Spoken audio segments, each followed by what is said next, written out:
Nessa noite eu quero falar, irmãos, de um sentimento, de uma sensação que todos nós, né? Todos nós temos dentro de nós, porque eu quero falar a respeito do medo. Porque existe um lado do medo, irmãos, que é saudável. O que me faz atravessar uma rua e não ser atropelado, e o que me faz atravessar uma rua e olhar dos lados para que eu não seja atropelado, é o medo realmente de ser atropelado. Então, o medo, ele tem o seu lado positivo, e eu não vou falar sobre o lado positivo, porque isso nos preserva, né? Esse lado positivo, ele é bom porque ele vai nos preservar. Mas eu quero falar daquele medo que nos paralisa, irmãos, aquele medo que atrapalha o nosso andar, atrapalha o nosso caminhar. Aqui em Gênesis, e o que é o medo, né, irmãos? O medo é uma sensação desagradável que é desencadeada pela percepção do perigo real ou imaginário. Isso é o medo, é uma sensação desagradável, né? Mas aqui em Gênesis, nós vamos ver o primeiro lugar onde é mencionado o medo, onde o medo realmente surgiu. Então, abra sua Bíblia comigo em Gênesis, capítulo 3. Aqui é a história de Adão e Eva, né? Deus havia dado uma ordem para Adão e Eva que eles poderiam comer de todas as árvores do jardim, menos de uma árvore eles não poderiam comer, que era a árvore do conhecimento do bem e do mal, porque o dia que eles comessem, eles iriam morrer. E nós conhecemos a história, eles comem dessa árvore, e aqui no verso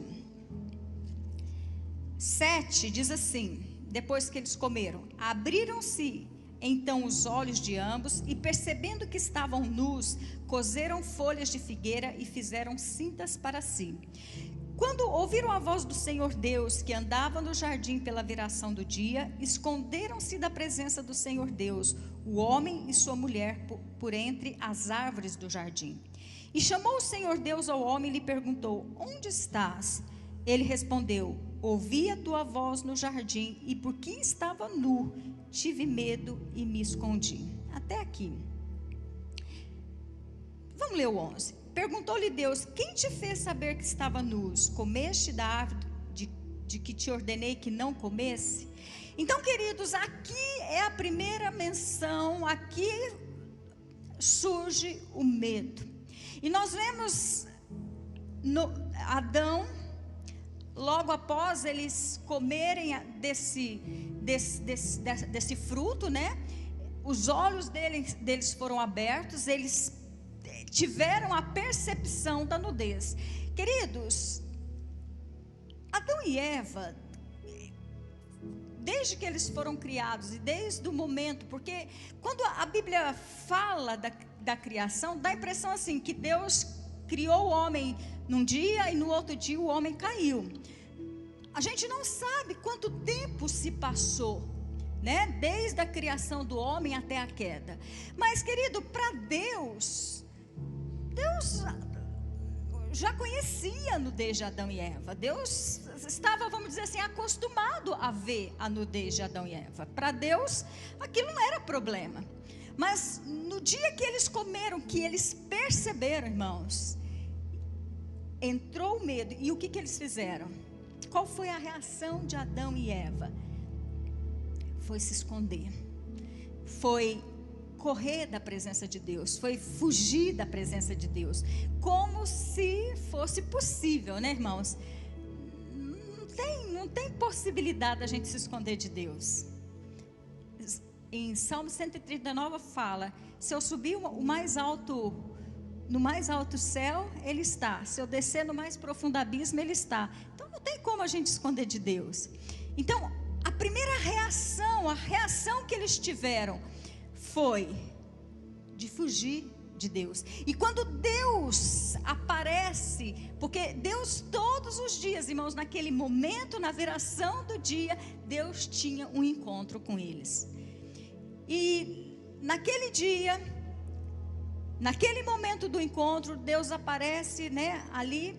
E Deus, interessante que Deus não pergunta para Adão: Adão, o que você fez? O que você aprontou, Adão? Deus pergunta para Adão: Adão, onde você está? Por quê, querido? Porque o medo nos tira do lugar de onde nós deveríamos estar. O medo nos faz fugir da presença daquele que nós deveríamos estar. Adão, no momento que ele, né, peca ali, que ele desobedece a Deus, e quando eu falo Adão, eu estou referindo aos dois, né? Quando eles pecam ali, irmãos, o medo entra no coração dele. Medo do quê? Medo de estar nu, de Deus reprovar a nudez dele, porque foi isso que ele disse. Olha o que ele responde para Deus: ouvi a tua voz no jardim, por que estava nu? Esse medo que Adão tinha, era o medo de Deus ver a nudez dele, irmãos? Lógico que não, porque Deus já conhecia a nudez de Adão e Eva. O medo que ele estava, querida, era o medo de morrer.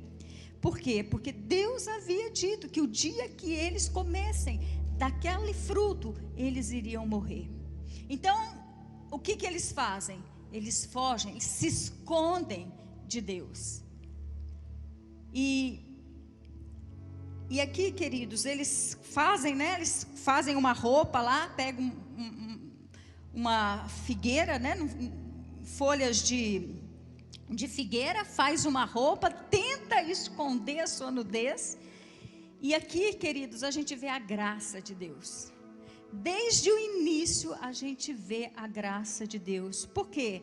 Porque o salário do pecado é o quê? A morte. Deus havia dito para o homem: o dia que você comer, você vai morrer. E eles então não morreram. Por quê, queridos? Por causa da graça que foi oferecida a Adão e Eva. E mesmo aqui em Gênesis, irmãos, Deus já estava mostrando o seu plano redentor para o homem. Deus mostra para Adão: Adão, essa roupa que você fez, isso aí que você tentou encobrir, essa desculpa que você tentou dar, não funciona, mas eu vou fazer algo por você. Então Deus vai lá, né, mata o animal, e com a pele do animal Deus faz roupa. Isso apontando para Jesus. Lá no Éden, irmãos,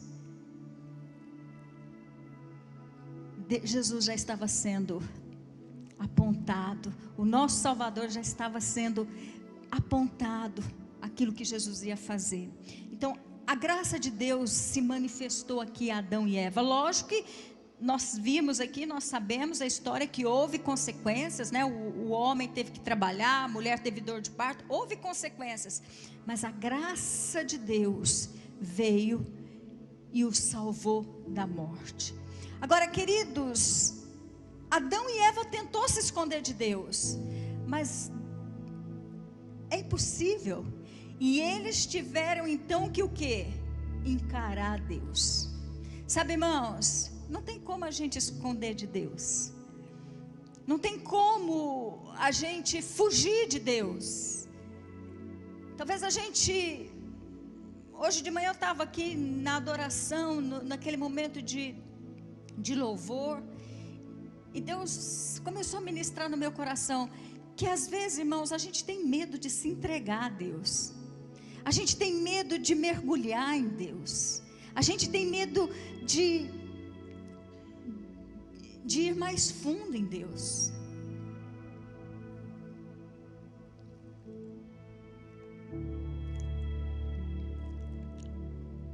Adão e Eva teve que então encarar o Senhor. E a pergunta de Deus para Adão foi: onde você está? Onde você está, Adão? Escondido atrás do que você está? A pergunta do Senhor para nós nessa noite é: onde você está?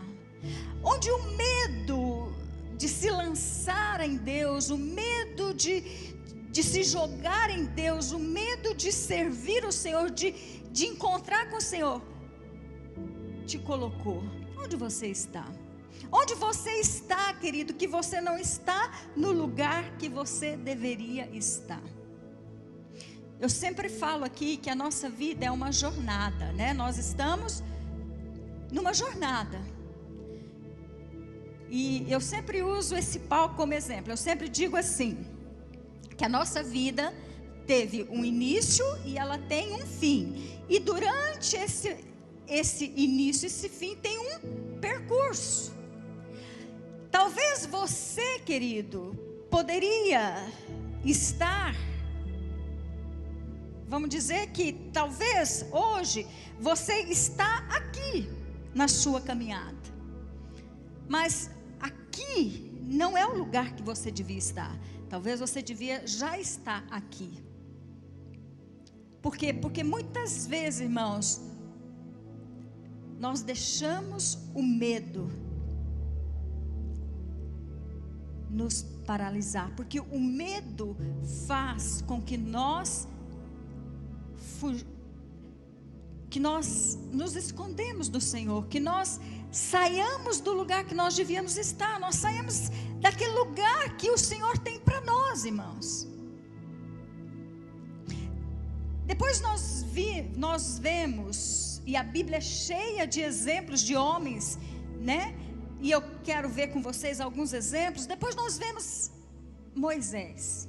Então nós vimos Adão por causa do pecado, Adão por causa da desobediência dele. Quando ele desobedece a Deus, vem aquele medo no coração dele, vem aquele, né?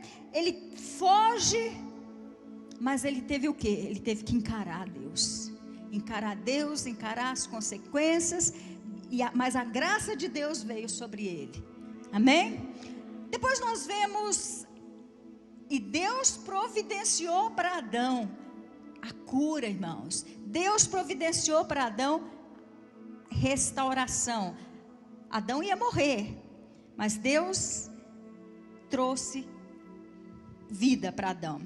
Tem um versículo no Salmo 34, diz assim, verso 4: busquei o Senhor e Ele me respondeu, livrou-me de todos os meus medos. É na presença dEle, irmãos, que nós vamos ser livres de todos os medos que possam nos paralisar. Depois nós vemos Moisés, e essa história está lá em Êxodo capítulo 4.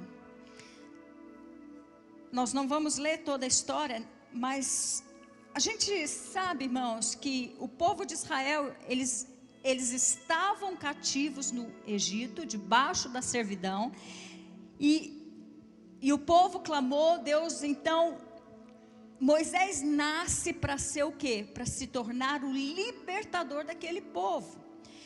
Lógico, o diabo, através de Faraó, manda matar os meninos. Moisés é livre da morte, né? A sua mãe coloca ele num cestinho ali no rio. A filha de Faraó vai lá, pega ele, adota ele então vive ali no palácio. Mas Moisés sabia para que ele tinha nascido. Eu quero dizer, querido, cada um de nós aqui nascemos com um propósito. Você não está aqui nessa terra, irmãos, por estar. Você nasceu com um propósito. Assim como Moisés, assim como Elias, assim como José, assim como todos os homens e mulheres da Bíblia, todos nós nascemos com um propósito. Mas Moisés, querido, então sabia do seu propósito. Um dia ele estava lá, ele viu um egípcio maltratando um hebreu, e ele vai lá naquela ânsia de cumprir o seu chamado, de cumprir o seu propósito, vai lá e mata o egípcio. E quando ele mata o egípcio, irmãos, o medo, novamente ser morto, né? Entra no coração dele e ele faz o quê? Ele foge para o deserto. E ali no deserto, irmãos, ele vai ficar 40 anos. Ali ele casa, né? Ele conhece Zípora, casa com Zípora, o seu sogro, e ele está ali no deserto, agora longe, porque o medo entrou no seu coração, e o medo fez com que ele fugisse. Então agora ele está ali no deserto, cuidando das ovelhas do seu sogro. Provavelmente já havia esquecido do seu chamado, já havia esquecido, estava ali casado, a vidinha dele correndo tudo bem, até que um dia Deus aparece para ele numa sarça ardente. Por quê? Porque Deus não esquece daquilo que Ele nos chamou. Deus não esquece dos planos, dos propósitos que Ele tem na nossa vida. Ainda que nós nos esqueçamos, Deus não se esquece. Deus não se esquece daquilo que Ele te chamou para fazer. Deus não esquece do propósito pela qual você veio a existir, meu irmão. Então, provavelmente Moisés lá, né, já havia esquecido, a vida seguia, lá cuidando das ovelhas. Deus aparece para ele e o lembra do porquê ele havia nascido. E quando Deus então chama Moisés, pela segunda vez, né? Aqui no capítulo 4 nós vamos ler. Moisés começa, e Deus começa a falar para ele, relembrá-lo. Depois você lê lá no capítulo 3, relembrá-lo do porquê da sua existência. A resposta de Moisés para Deus. 4:1. Respondeu Moisés: mas eis que não crerão, nem acudirão à minha voz, pois dirão: o Senhor não te apareceu. Moisés então, aquele homem que havia fugido, aquele homem frustrado, aquele homem amedrontado, aquele homem desistido, porque o medo faz isso conosco, aquele homem que havia paralisado o seu chamado, agora diante de Deus, diz para Deus: Senhor, eles não vão acreditar em mim, Senhor. Ele começa então a dar desculpas para Deus. Mas, como eu disse, Deus não desiste de nós. E Deus não desiste do nosso chamado, irmãos. Você pode se esquecer, você pode não crer nele, mas Deus acredita. Deus não desistiu de você. Aí Deus fala: não, eu vou ter que dar um remédio aqui, fazer uma terapia intensiva com ele, aplicar um remédio cavalar aqui em Moisés, porque eu preciso fazer com que Moisés acredite no chamado dele, e que ele cumpra o chamado dele. Porque, queridos, a coisa pior na vida, irmãos, é nós passarmos por essa vida sem fazer história. A pior coisa para o ser humano é chegar no final da vida, olhar para trás e não poder dizer: completei a carreira, combati o bom combate, completei a carreira e guardei a fé. Essa é a pior, para mim isso é a pior coisa que pode acontecer na vida de um homem, de uma mulher, lógico, é olhar para trás e não ter construído aquilo que Deus tinha para ele.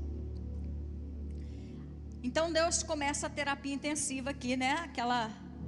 Coloca ele na UTI e começa o tratamento. Deus fala assim para ele, perguntou-lhe o Senhor: o que é isso que tens na mão? Respondeu-lhe: um bordão. Então lhe disse: lança-o na terra. Ele o lançou na terra e o bordão virou uma serpente, e Moisés fugia dela. Disse o Senhor a Moisés: estende a mão e pega-lhe pela cauda. Estendeu ele a mão, pegou-lhe pela cauda, e ela se tornou em bordão, para que creiam que te apareceu o Senhor, Deus de seus pais, o Deus de Abraão, o Deus de Isaque e o Deus de Jacó.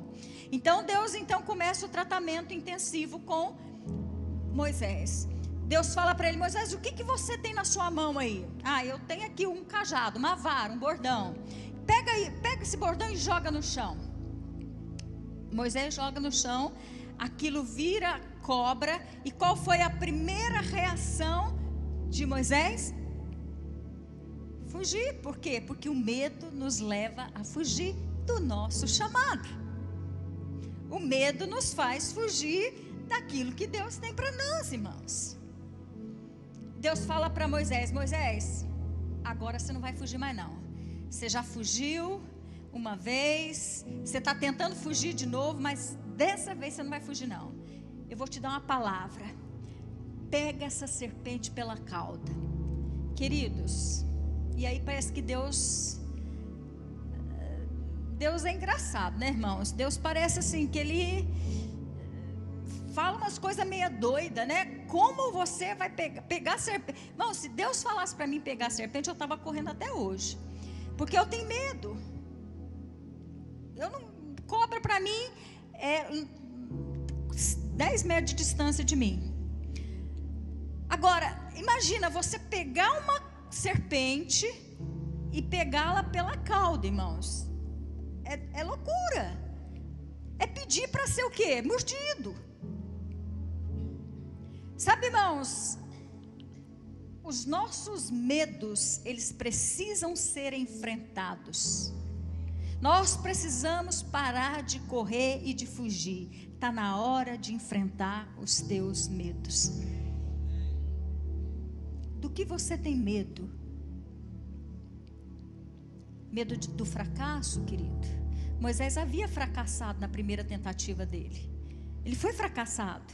Ele foi, sabe, quantos sentimentos, porque o medo não caminha sozinho, né? O medo caminha junto com o fracasso, junto com a incredulidade. Todas essas coisas vêm junto com o medo. Eles andam de mão dadas. Então, Moisés estava ali. Agora, aquele Moisés frustrado. Do que você tem medo, querido? Você tem medo de fracassar de novo? O seu medo é de não dar certo. Talvez você já tentou: Senhor, eu já tentei te servir. Senhor, eu já tentei, sabe, ser um crente melhor. Eu já tentei, mas eu fracassei. Eu fracassei, Senhor. Eu acho que comigo não vai dar certo. E Deus está te dizendo nessa noite: pega a tua cobra pela cauda. E não é pela cabeça não, irmãos, é pela cauda. Porque quando Moisés pegou aquela serpente pela cauda, algo extraordinário aconteceu. Aquela serpente se tornou o quê? Vara de novo. Então, quando Moisés decidiu então enfrentar o medo, agora eu não vou correr mais, eu vou enfrentar esse medo. Ele enfrenta o medo, ele pega a serpente pela cauda, aquela serpente se torna vara. Ou seja, vara na Bíblia significa autoridade. A autoridade foi estabelecida na vida dele. E Deus estava preparando Moisés para aquilo que viria. Nós conhecemos a história, né, irmãos? Moisés foi diante de Faraó por 10 vezes. Na 10ª vez que houve realmente, Faraó libertou o povo, liberou o povo para sair. Mas todas as vezes que Moisés ia, o Faraó endurecia. Deus estava curando Moisés. Então, queridos, Deus então faz esse tratamento de choque com Moisés. Mas Deus não parou por aí. Deus fala para Moisés, olha o verso 6. Disse-lhe mais o Senhor: mete agora a mão no peito. E ele o fez. E tirando-a, eis que a mão estava leprosa, branca como a neve. Disse ainda o Senhor: torna a meter a mão no peito. Ele a meteu no peito novamente. E quando a tirou, eis que se havia tornado como o restante de sua carne. E aí depois vocês vão ler, mas aqui, irmãos, novamente, outra dose, né, dentro da UTI de Deus aqui, da terapia que Deus estava, né, terapia de choque, que Deus estava ministrando na vida de Moisés. Agora Deus fala assim: Moisés, põe a mão no seu peito. Moisés colocou a mão no peito. Na hora que ele tirou a mão do peito, irmãos, estava pura lepra, branquinha de lepra. E o que que Deus queria falar com Moisés? E o que Deus quer falar conosco?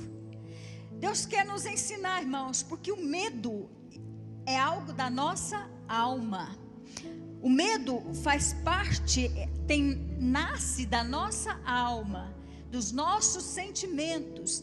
Então Deus estava querendo mostrar para Moisés: Moisés, todas as vezes que você viver pelos seus sentimentos, pela sua alma, você vai ficar leproso. E o leproso vive paralisado. O leproso não podia caminhar junto com o povo. O leproso tinha que ficar à parte. Lembrando, irmãos, que nós temos uma carreira para cumprir. Todas as vezes, querido, que nós olhamos para nós, que nós colocamos olhando para dentro de nós, para as nossas emoções, provavelmente nós vamos ficar leprosos. Por quê? Porque a Bíblia diz que o coração do homem é desesperadamente doente, desesperadamente enfermo. Irmão, o nosso coração é assim. Então eu não posso olhar para dentro de mim. Irmãos, se eu olhasse para dentro de mim, se eu olhasse para toda a minha história, passada, eu não estaria aqui. Se eu olhasse para mim, irmãos, eu não estaria realmente aqui. Então, todas as vezes que a gente coloca a mão no nosso peito, ou seja, todas as vezes que eu dou ouvido às minhas emoções, aquilo que eu estou sentindo, aquilo que a minha alma diz, eu vou ficar paralisada. E Deus falou: põe a mão aí. Está vendo? Está vendo o que é a mão no peito, Moisés? A mão no peito é isso aí, é lepra. Então você não deve viver pelas suas emoções, Moisés. Para de olhar para as suas emoções, para de olhar para aquilo que te aconteceu, para de ficar olhando para essas frustrações que você teve, para de olhar para aquilo que te aconteceu lá no Egito. Se levanta, Moisés, põe essa mão no peito agora de novo e tira, você vai ver que ela vai ficar branca, que ela vai ficar curada, melhor dizendo.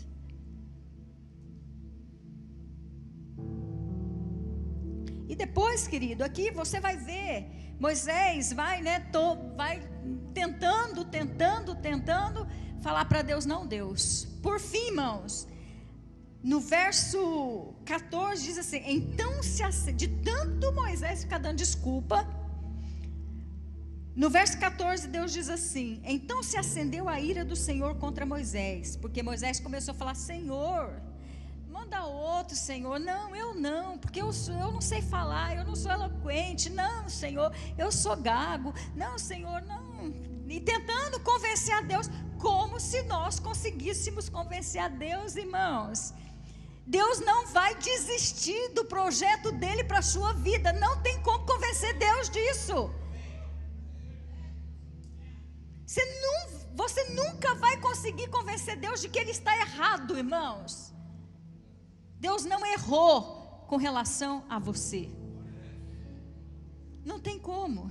Moisés tentou convencer a Deus de que Deus estava errado, que Deus tinha errado. Não, Deus, eu envia outro. Não, Deus, eu não. E Deus, ele não conseguiu convencer. Por fim, Deus falou para ele: tá bom, Arão, Moisés, eu vou mandar Arão junto com você.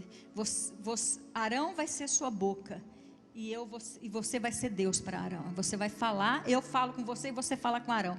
Ainda que Deus usou Arão para estar junto com Moisés, Deus não desistiu do projeto inicial para a vida de Moisés, assim como ele não desistiu do projeto inicial para a sua vida. Não tem como, irmãos. Nós nunca vamos ganhar de Deus, tá? Então, vamos parar de dar desculpas, Vamos nos render logo.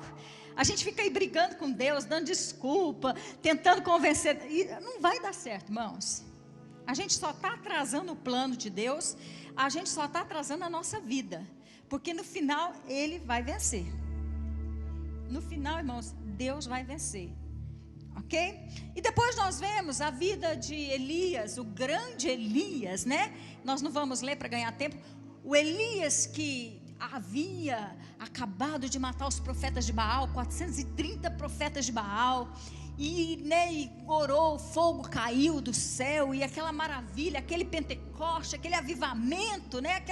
Aquela reunião poderosa, cheia do fogo de Deus. Ele tinha acabado de sair dessa reunião, fogo de Deus puro. Aí ele sai lá na porta, vem um mensageiro do diabo, uma Jezabel da vida, e fala para ele: não, você vai morrer, eu vou te matar. Vou te matar. E o Elias, o grande Elias, que tinha acabado de sair daquela reunião poderosíssima, do fogo, do poder, né? Raios, poderes e aquela coisa maravilhosa que ele tinha presenciado, agora estava lá correndo, pedindo a morte, debaixo de um zimbro. Por quê? Porque ele temeu uma notícia. Porque o medo nos faz sair do lugar que nós devíamos estar, irmãos.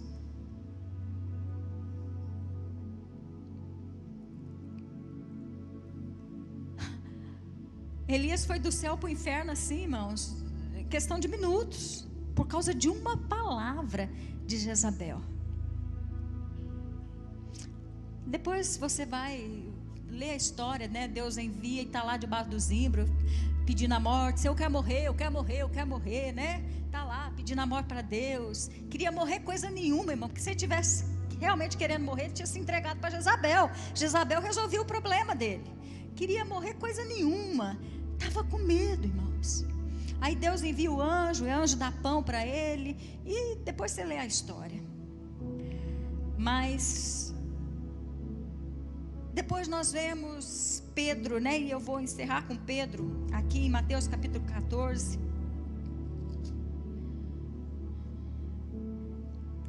22, diz assim: logo a seguir, compeliu Jesus os discípulos a embarcar e passar adiante dele para o outro lado, enquanto ele despedia as multidões. E despedidas as multidões, subiu ao monte a fim de orar sozinho. Em caindo a tarde, lá estava ele só. Entretanto, o barco já estava longe, a muitos estádios da terra, açoitado pelas ondas, porque o vento era contrário. Na quarta vigília da noite, foi Jesus ter com eles, andando por sobre o mar. E os discípulos, ao verem-no andando sobre as águas, ficaram aterrados, morrendo de medo, e exclamaram: é um fantasma! E todos, tomados de medo, gritaram. Mas já imagina, né? Imagina a cena, a gritaria que virou naquele barco e o medo que apossou ali, né? Eles não tinham, nesse caso eles não tinham para onde fugir, né, irmãos? Mas virou aquela gritaria ali, né? Mas Jesus imediatamente lhes disse: tende bom ânimo, sou eu, não temais. É isso que o Senhor está dizendo para nós hoje. Tem bom ânimo, meu filho, não teme não, eu estou contigo. Sou eu que estou com você aí. Respondeu-lhe Pedro. Respondendo-lhe Pedro, disse: Senhor, se és tu, Senhor, manda-me ir ter contigo por sobre as águas. E ele disse: vem. E Pedro, descendo do barco, andou por sobre as águas e foi ter com Jesus. Até aqui por enquanto. Então está lá vamos imaginar, está lá todo mundo naquela gritaria, morrendo de medo, apavorado, né? Uns querendo pular, se esconder. Se tivesse um jeito de se esconder, eles se escondiam ali naquele barco. Não sei que jeito que era aquele barco. Mas Pedro decide romper com medo. Pedro decide romper com o trauma. Pedro decide falar: não, pera lá, eu não vou ficar aqui igual todo mundo, gritando, me escondendo, morrendo de medo. Não, pera lá, eu só preciso de uma coisa, eu preciso de uma palavra. Senhor, se é o Senhor mesmo, manda vir, manda que eu vá até você, até o Senhor. E o Senhor, Jesus falou para ele: vem.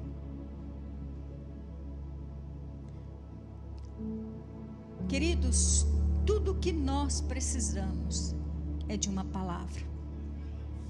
Tudo que nós precisamos. Nós precisamos ter a atitude de Pedro, irmãos. Ao invés de ficarmos aí correndo, amedrontados, arrancando os nossos cabelos e, né, lá escondidos de medo. Nós precisamos ter a coragem de Pedro e dizer: Senhor, sob a sua palavra eu vou. Pedro não andou sobre as águas, irmãos. Pedro andou sobre a palavra. Você não consegue andar sobre as águas. Pedro só andou sobre as águas porque ele tinha uma palavra. O pastor Jair, no começo da conversão dele, tentou andar sobre as águas. Deu certo? Deu não. Porque existe uma lei física. A gente, quando é novo convertido, irmãos, a gente acha assim que a gente, né? Ele foi tentar andar sobre as águas e não deu certo. Por quê? Porque o que nos faz andar sobre a circunstância e sobre o nosso medo, irmãos, é a palavra. É a palavra de Deus para nós. Então, Pedro começa a andar sobre aquela palavra. Só que num determinado momento ali, irmãos, ele começou a reparar na força do vento.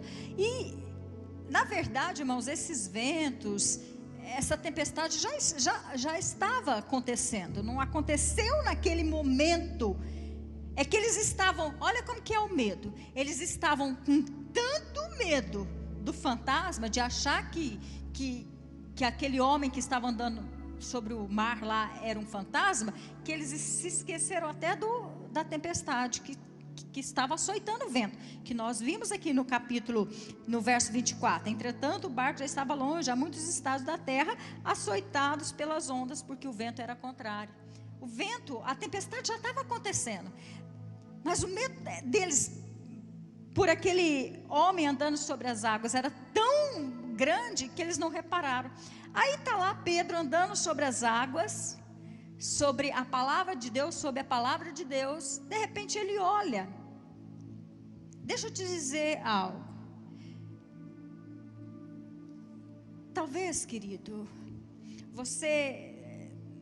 o Senhor, porque o Senhor nos desafia a todo momento, irmãos, a viver a sua palavra. O Senhor nos desafia a todo momento, irmãos, ao nosso chamado, a viver o nosso chamado. E nós andamos pela palavra, nós andamos de acordo com a palavra.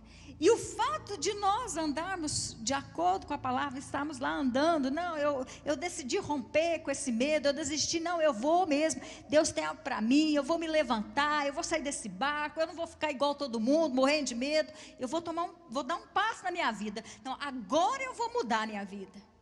Agora eu vou me levantar e agora eu vou mudar a história da minha vida. Não significa, irmãos, que você não pode tentar, não pode dar uma olhadinha para o lado, ver as tempestades da vida, né? Porque nós estamos rodeados de tempestades. Dá uma olhadinha para as tempestades da vida e querer afundar.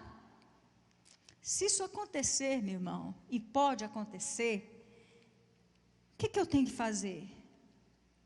Reparando, porém, na força do vento, teve medo. De novo, ele teve medo. Só que agora ele teve medo. E uma coisa interessante na vida de Pedro, irmãos, que Pedro não deixava o medo dominá-lo. O medo não paralisava Pedro. Porque na primeira vez, quando todos eles tiveram medo, Pedro tomou uma atitude diferente dos outros. Agora a mesma coisa. Ele reparou na força do vento, ele teve medo, mas o que ele fez? E começando a submergir, gritou: salva-me, Senhor. Ou seja, eu não vou deixar o medo acabar comigo. Eu não vou deixar o medo me submergir. Eu não vou deixar o medo me afogar. Eu não vou me afogar no meu medo. Eu não vou me afogar. Eu não vou deixar que o medo acabe comigo. Eu vou clamar, eu vou gritar por socorro. E olha o que aconteceu.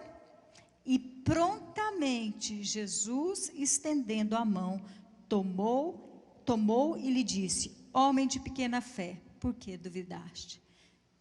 um sabão nele, mas prontamente levantou Pedro. Queridos, nessa noite,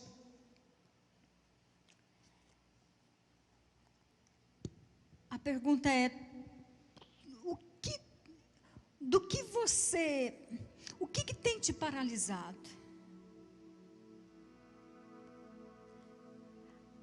Deixa eu fazer uma pergunta anterior. A mesma pergunta que Deus fez para Adão: onde você está? Você está no lugar que você deveria estar, irmãos? Você está exatamente no lugar que você deveria estar? Nessa sua caminhada, em rumo à coroa, rumo ao prêmio da soberana vocação que está em Cristo? Porque Paulo diz: esquecendo-me das coisas que para trás ficam, prossigo. Eu caminho, eu dou passos para onde? Para o alvo, para o prêmio da soberana vocação em Cristo Jesus.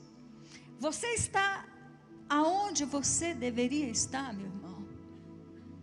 Ou você está estagnado, você está parado, escondido atrás de uma árvore, achando assim que, não, Deus não vai me ver aqui. Tanta gente aqui na igreja. Você sabe aquela história, quando você está em sala de aula, o professor vai fazer aquela pergunta que você não sabe a resposta, aí você dá até aquela baixadinha assim na cadeira, vai, tipo assim, tomara que ele não me veja, né? Tomara que ele me erre, né? Quem não fez isso na escola, né? A gente, né?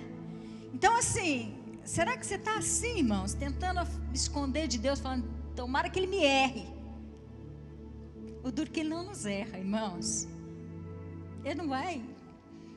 Ele pode fazer a pergunta do lado, mas ele vai te ver.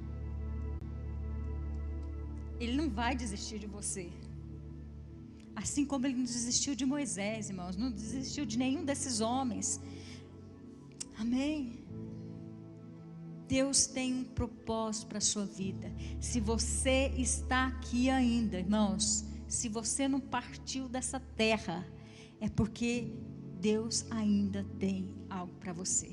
Você ainda não completou a sua carreira. Porque o dia que você completar, para que você vai ficar aqui, irmãos? Eu não quero viver nem um dia a mais do dia que eu completar a minha carreira. Eu quero viver até o dia que eu completar a minha carreira. Para que viver depois? Eu completei, eu cumpri o meu chamado.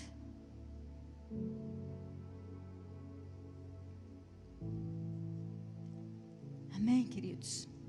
Vamos ficar de pé?